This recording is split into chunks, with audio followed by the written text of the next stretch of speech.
पसंदीदा कार्यक्रम मारो राजस्थान का आप सबके साथ मैं हूं प्रियंका और बुलेटिन की शुरुआत महासंग्राम 2024 से जुड़ी बड़ी खबर के साथ करते हुए लोकसभा चुनाव को लेकर आज राजस्थान बीजेपी की अगली लिस्ट कभी भी आ सकती है। कल बताते चले कि सीसी की महत्वपूर्ण बैठक हुई और बैठक में नामों पर मुहर लगी है। बीजेपी की राजस्थान की बाकी 10 सीटों पर मंथन हुआ।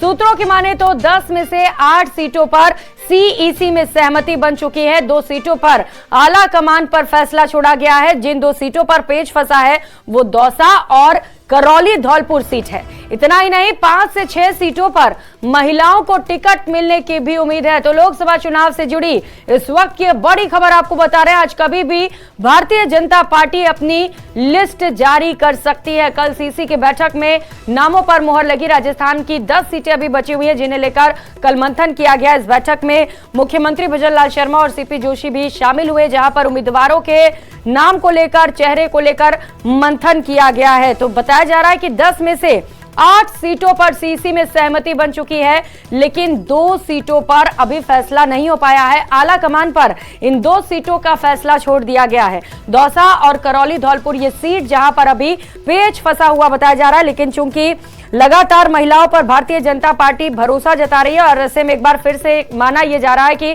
5 से 6 सीटों पर महिलाओं को फिर से भारतीय जनता पार्टी टिकट दे सकती है, उन्हें चुनावी मैदान में उतारा जा सकता है। तो देखना बड़ा ही महत्वपूर्ण होगा कि कौन कौन से समीकरण साधने की कोशिश भारतीय जनता पार्टी की ओर से किए जाते हैं और कब दूसरी लिस्ट सामने आती है। सभी को इस लिस्ट का इंतजार है और सभी की निगाहें इस लिस्ट पर टिकी हुई हैं। तो सबसे पहले आपको न्यूज 18 राजस्थान पर बताएंगे और इससे पहले भी जिन जिन उम्मीदवारों का हमने जिक्र किया, जिनके नाम को हमने बताया, उनमें से लगभग सभी को पार्टीज ने टिकट दिए और ऐसे में उम्मीद यह है कि अभी भी जिन प्रत्याशियों को हम रेस में आगे बता रहे हैं उन्हीं को भारतीय जनता पार्टी चुनावी मैदान में उतारेगी।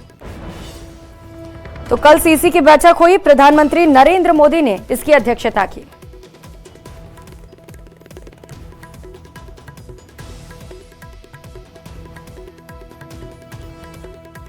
तो आज कभी भी भारतीय जनता पार्टी की ओर से लिस्ट जारी की जा सकती है। यह बड़ी सूचना इस वक्त की आपको बता रहे हैं। राजस्थान में 15 सीटों पर पहली लिस्ट में उम्मीदवारों के नामों का ऐलान हो गया और माना जा रहा है कि अब जब ये लिस्ट आएगी तो उसमें जो 10 बची हुई सीटें हैं उनमें से 8 सीटों पर उम्मीदवारों के नामों का ऐलान होगा। तो 19 अप्रैल को पहले चरण के मतदान होंगे, 26 अप्रैल को दूसरे चरण के मतदान होने वाले हैं और इसे लेकर अब लगातार कोशिशें दोनों पार्टीज की ओर से कि जल्द से जल्द प्रत्याशियों को मैदान में उतारा जाए। और खबरों में आगे बढ़ते हुए जयपुर से खबर है, मुख्यमंत्री भजनलाल शर्मा एसएमएस स्टेडियम पहुंचे। आईपीएल मैच देखने के लिए मुख्यमंत्री भजनलाल शर्मा पहुंचे हैं। ये देखिए सीधी तस्वीर, मुख्यमंत्री भजनलाल शर्मा एसएमएस स्टेडियम में मौजूद हैं और दर्शकों में जितना क्रेज मैच को लेकर है उतना ही क्रेज, उससे ज्यादा एक्साइटमेंट मुख्यमंत्री को अपने बीच पाकर दिखाई दे रहा है।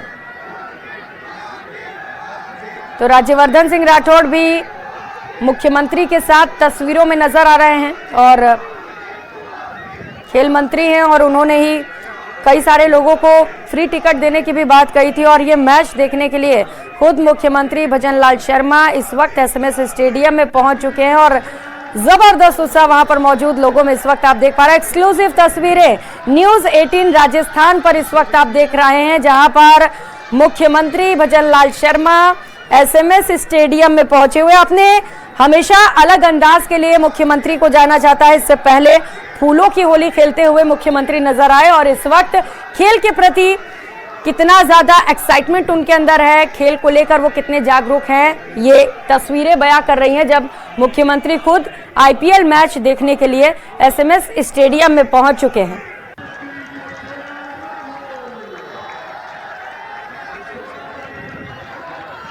और हाथ हिलाते हुए, मुस्कुराते हुए सभी का अभिवादन यहां पर मुख्यमंत्री भजनलाल शर्मा स्वीकार कर रहे हैं। उनके साथ राज्यवर्धन सिंह राठौड़ भी मौजूद है। बड़ी संख्या में इस वक्त वहां पर लोग खेल देखने के लिए पहुंचे हुए हैं और इस वक्त मुख्यमंत्री को अपने बीच पाकर काफी ज्यादा उत्सुक नजर आ रहे हैं।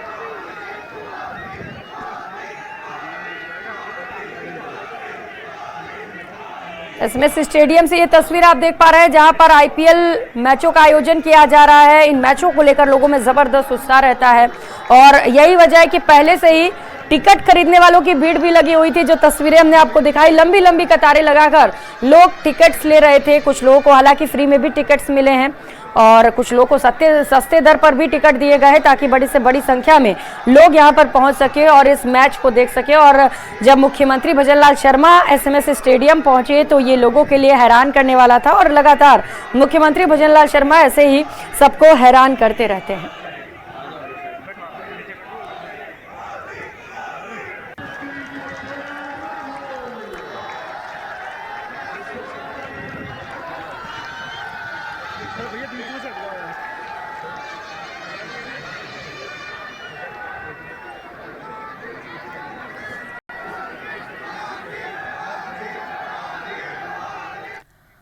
और पूर्व मुख्यमंत्री अशोक गहलोत भी चुनाव प्रचार प्रसार में जुट गए हैं। अशोक गहलोत ने पाली लोकसभा क्षेत्र में कांग्रेस प्रत्याशी संगीता बेनीवाल के लिए वोट मांगे। साथ ही कांग्रेस कार्यकर्ताओं और पदाधिकारियों की बैठक भी ली। बैठक के बाद अशोक गहलोत ने कहा कि ये चुनाव संगीता बेनीवाल या वैभव गहलोत का चुनाव नहीं है, ये कांग्रेस के भविष्य का चुनाव है। इसीलिए सभी को मजबूती के साथ एकजुट होकर पार्टी प्रत्याशी को अधिक से अधिक मतों से जिताना होगा। सभी लोगों से निवेदन है कि वो यहाँ पे बैठ जाए, मेहरबानी करें और स्टेज खाली करें। सब मैं आपके बीच में रही हूँ। मैं कहना चाहूँगी कांग्रेस परिवार के लोगों को और उन्हीं को बुलाया गया है। आज वो बड़ी मीटिंग में रखी गई है।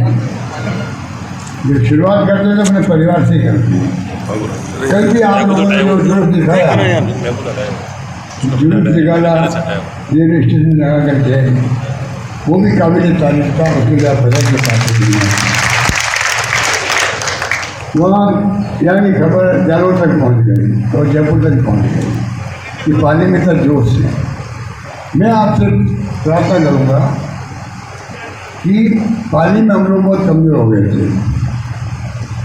इन्होंने हमारा साथ दे दिया, खुशी से इन्हें काम चल गया, वरना एक सीट भी नहीं आई चला। इस बार देवरा भाटी ने वो नहीं करती है, वो नहीं करती।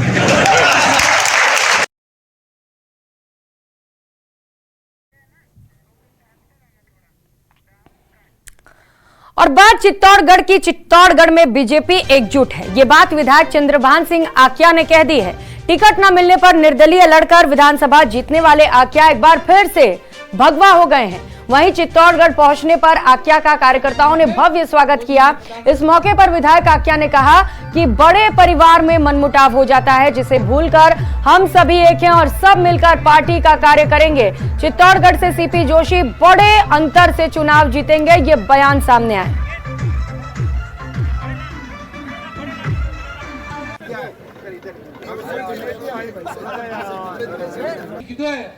छोटी बातें होती है, उसको भूलते हुए इस परिवार के कुनबे को आगे बढ़ाना है। और मोदी जी, प्रधानमंत्री जी मोदी जी के नेतृत्व में 400 सीटें हम सब लोगों को लानी है। और भाई सीपी जोशी जी हमारे लोकप्रिय प्रत्याशी हैं, प्रदेश अध्यक्ष भी हैं, पूर्व सांसद भी हैं, आज वर्तमान सांसद भी हैं। उनको हम लोगों को लाखों वोटों से यहाँ जिताना है। इसलिए हम सब मिलकर पार्टी का काम करेंगे, पार्टी को आगे बढ़ाएंगे और छोटी बातें कोई हुई होगी उसको भूलकर हम आगे बढ़ेंगे। और जयपुर ग्रामीण से कांग्रेस उम्मीदवार अनिल चोपड़ा ने अपना चुनाव प्रचार शुरू कर दिया है। उम्मीदवार बनने के बाद पहली बार कोटपुतली पहुंचे अनिल चोपड़ा का कांग्रेसी कार्यकर्ताओं ने भव्य स्वागत किया। इस दौरान कांग्रेस प्रत्याशी ने कहा कि देश और जयपुर ग्रामीण में इस बार बदलाव होगा। वहीं उन्होंने राज्य और केंद्र सरकार पर भी जमकर निशाना साधा, साथ ही अपनी जीत का बड़ा दावा भी किया।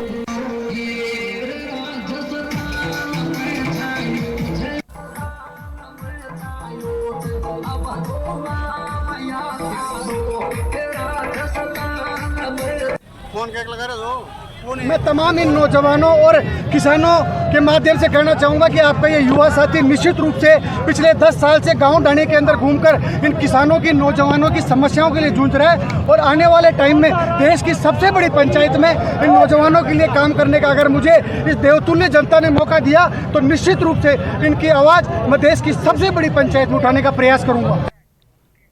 उधर कांग्रेसी नेता पूर्व मंत्री ममता भूपेश ने बीजेपी पर जमकर निशाना साधा। ममता भूपेश ने कहा कि रामनवमी आने वाली है और वनवास तो सिर्फ 14 वर्ष का था, लेकिन दौसा में कांग्रेस को 15 वर्ष का वनवास हो गया है। अब इस वनवास को तोड़ना है। ऐसे में पार्टी आलाकमान जिसे भी टिकट देकर भेजे उसे ही जी जान से जिताना है। साथ ही कहा कि कार्यकर्ता दो तरह के होते हैं, एक वो होते हैं जिसके मन में वफादारी होती है, वो रामचंद्र होते हैं, अपने आप को भगवान राम के वंशज मान सकते हैं, और दूसरे कार्यकर्ता वो होते हैं जिनके मुंह में राम और बगल में छुरी होती है। रामनवमी भी आने वाली है बहुत जल्दी। वनवास तो 14 वर्ष का था, अपने यहाँ तो कांग्रेस को लोकसभा में 15 वर्ष का वनवास हो गया। इसलिए आप सब लोग कमर कस लीजिए कि इस वनवास को तोड़ना है और हमें हमारे प्रत्याशी को, जो हमारे नेता आदरणीय खड़गे जी, सोनिया गांधी जी और राहुल गांधी जी, जिसको भी तिलक लगा के हमारे कांग्रेस पार्टी का प्रत्याशी बना के भेजेंगे, हमको उसके गले में माला पहना के उसको भारी बहुमत से यहाँ से जिता के एक बार राजस्थान के अंदर दिखाना है कि कांग्रेस का कार्यकर्ता दौसा लोकसभा क्षेत्र का बहुत सक्रिय है। और अगली खबर टोंक से है, जहां सवाई माधोपुर सांसद सुखबीर सिंह जौनापुरिया प्रदेश वासियों को रंगोत्सव के पर्व पर शुभकामनाएं देते नजर आए। टोंक में आवास पर कार्यकर्ताओं से मुलाकात के बाद उन्होंने प्राचीन कंकाली माता मंदिर में दर्शन भी किए। सांसद जौनापुरिया ने कांग्रेस प्रत्याशी हरीश चंद्र मीना पर भ्रष्टाचार के गंभीर आरोप लगाते हुए मीना के उस बयान पर पलटवार किया है जिसमें मीना ने कहा कि जनता बार बार बेवकूफ नहीं बन सकती।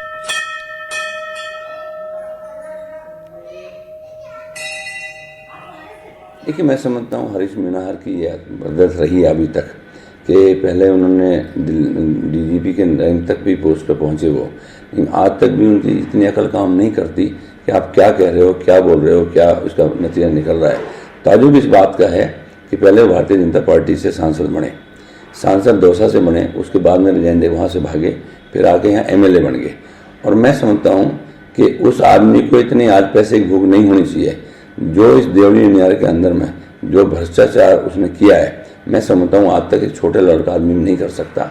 तो उनकी अकल तो उन्हीं को मुबारक हो, मैं क्या कह सकता हूँ। तो राजस्थान में लोकसभा चुनाव की गूंज तेज हो गई है। बाड़मेर से कांग्रेस प्रत्याशी उम्मीदवार बेनीवाल ने पूर्व कैबिनेट मंत्री शाले मोहम्मद से चुनाव को लेकर चर्चा की। उम्मीदवार बेनीवाल का मुकाबला इस बार बीजेपी के कैलाश चौधरी से होगा, जो पिछला चुनाव भी जीते थे।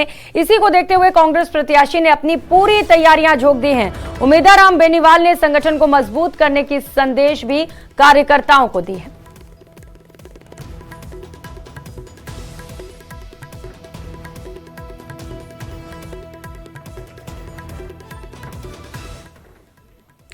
और अगली खबर चूरू से है, जहां लोकसभा चुनाव इस बार काफी रोचक रहने वाला है। यहां टिकट कटने के बाद भाजपा का दामन छोड़ कांग्रेस का हाथ थामने वाले 2 बार के सांसद राहुल कसवा और अंतर्राष्ट्रीय पैरालंपिक खिलाड़ी देवेंद्र झाझड़िया के बीच सीधा मुकाबला है।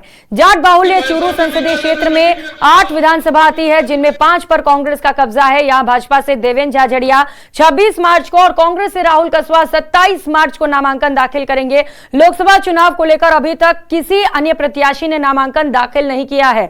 भाजपा प्रत्याशी देवेंद्र झाझड़िया 26 मार्च को नामांकन करेंगे, जबकि अगले ही दिन राहुल कसवा अपना नामांकन दाखिल करेंगे। दोनों ही नेताओं के नामांकन के दौरान पार्टी के बड़े नेता शामिल होंगे।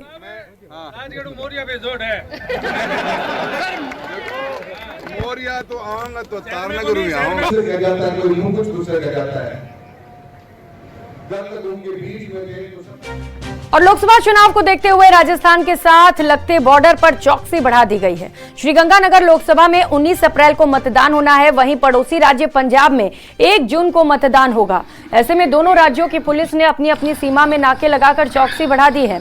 श्रीगंगानगर जिले की पतली और साधुवाली चेक पोस्ट और पंजाब की राजपुरा चेक पोस्ट पर A श्रेणी की नाकाबंदी की गई है।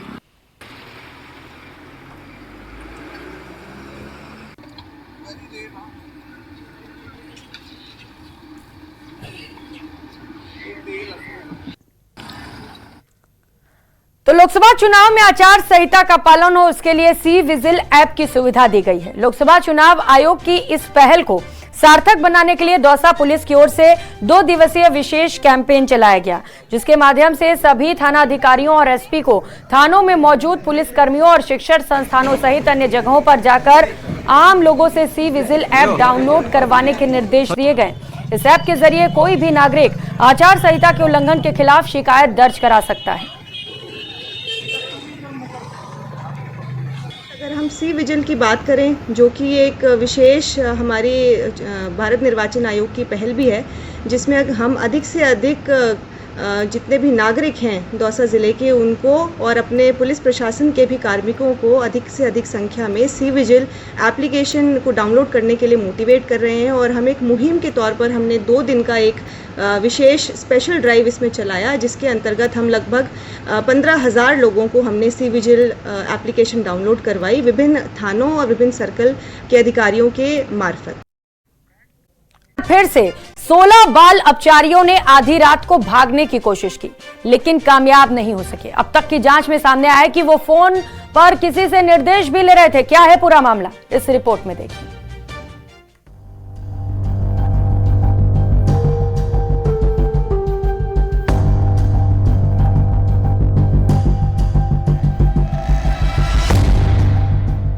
बाल अपचारियों पर लॉरेंस गैंग की नजर। फिर बाल सुधार गृह से होने चले थे फरार। फोन पर मिल रहे थे निर्देश। आखिर कौन दे रहा था आदेश? कौन था सूत्रधार? राजधानी जयपुर के बाल सुधार गृह में बाल अपचारियों के भागने के मामलों में कमी नहीं हो रही है। एक बार फिर से राजधानी जयपुर में 16 बाल अपचारियों ने देर रात को बाल सुधार गृह से भागने का प्रयास किया। जयपुर के बाल सुधार गृह से बाल अपचारी फरार होते रहे हैं, लेकिन इस बार उन्हें फरार होने से पहले ही दबोच लिया गया। होली से पहले ये बाल अपचारी फरार होने की तैयारी कर रहे थे और उनकी उम्र 14 साल से 18 साल के बीच बताई जा रही। इतना ही नहीं, बाल अपचारियों के पास से मोबाइल फोन भी मिले हैं। बताया जा रहा है कि उनके पास से गांजा भी मिला है। बाल सुधार गृह के केयरटेकर ने केस दर्ज करवा दिया। दर्ज रिपोर्ट के आधार पर जानकारी मिली है कि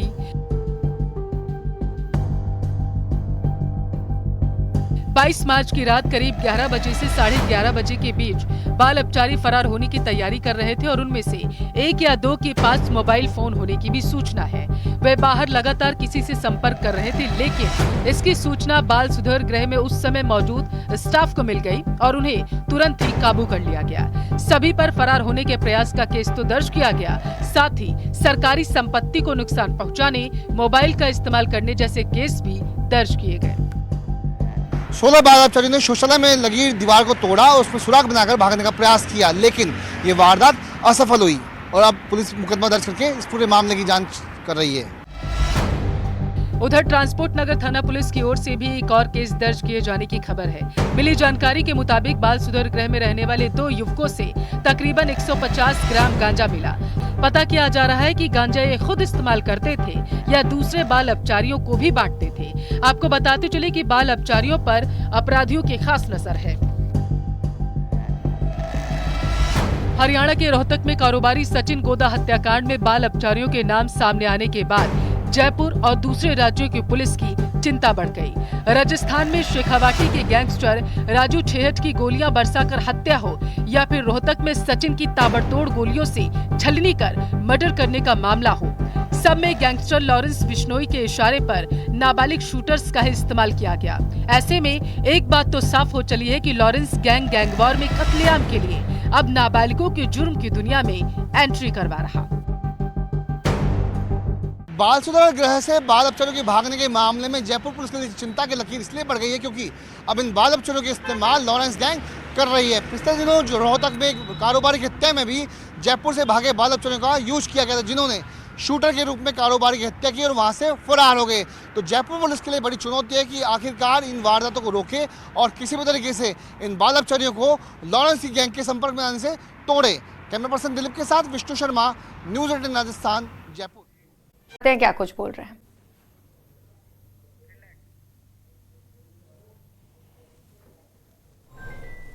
जो वर्बोस क्रिएट किया है उस वर्बोस को निस्तनाबूद किया जाए। और इसी सिलसिले के अंदर मैं जयपुर डायलॉग भी गया, जयपुर डायलॉग में गया, मगर अच्छी तरह आप एक बात देख लीजिएगा कि हर बार जब भी मैं गया तो मैंने वो सारी बातें बोली जिसके ऊपर कांग्रेस की बुनियाद है, जो भारत का जो मूल जो बीज है, जिसको आप कह सकते हैं डीएनए ऑफ इंडिया, ये कैसे इंडिया थ्राइव कर सकता है, वो बात कहने के लिए मैं हर बार गया। मगर अच्छी तरह आप समझ लीजिएगा, वहां भले ही 500 लोग होते हो या 100 लोग होते हो, मैंने कभी भी अपनी बात कहने में कोताही नहीं रखी। मैं मानता था, मैं जानता था कि अगर दक्षिण पंथ की ये आंधी आ रही है तो इसके मायने ये नहीं है कि हम आंख बंद कर लें, जिस कबूतर बिल्ली को देख के आंख बंद कर लेता है। हमें लड़ना होगा, नैव दैन्यम नैव पलायनम, हम अपनी बात कहनी होगी, हमें बात बतानी होगी कि किसी भी धर्म के ऊपर आधारित राष्ट्र बहुत लंबे टाइम तक दीर्घ जीविता नहीं रख सकते। हमारे पड़ोस के अंदर हमारे साथ ही पाकिस्तान आजाद हुआ था, वो पाकिस्तान और बांग्लादेश बन गया, बावजूद इसके कि वो एक धर्म के लोग थे। तो ये बात को लेकर मैं हर जगह गया, मैंने हर जगह अपनी। और कोटा के इंदिरा गांधी नगर में एक महिला ने घर में फांसी